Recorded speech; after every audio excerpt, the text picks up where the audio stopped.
മൈസൂരുവിൽ വീണ്ടും കടുവയുടെ ആക്രമണം. കർഷകൻ രക്ഷപ്പെട്ടത് തലനാരിഴയ്ക്കാണ്. കഴിഞ്ഞ ദിവസം കടുവയുടെ ആക്രമണം ഉണ്ടായ സരഗുരു താലൂക്കിലെ ബെണ്ണേഗിരയിൽ തന്നെയാണ് വീണ്ടും കടുവ ഇറങ്ങിയത്. കെ വി ശ്രീധരൻ വിവരങ്ങളുമായിട്ടുണ്ട്. ശ്രീധരൻ, ഈ കടുവയെ പിടികൂടാനുള്ള എന്തെങ്കിലും ശ്രമങ്ങളുണ്ടോ? കൂടുവയ്ക്കുകയോ മറ്റോ ചെയ്തിട്ടുണ്ടോ? ആളുകളൊക്കെ വല്ലാത്ത ആശങ്കയിലാകുമല്ലോ.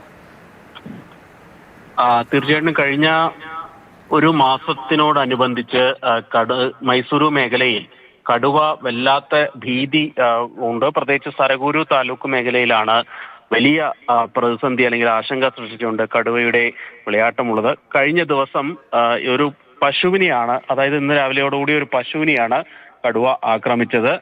പശുവിനെയും കൊണ്ട് മേയ്ക്കുകയായിരുന്നു കർഷകനായിട്ടുള്ള ജയപ്പ എന്ന് പറയുന്ന വ്യക്തി.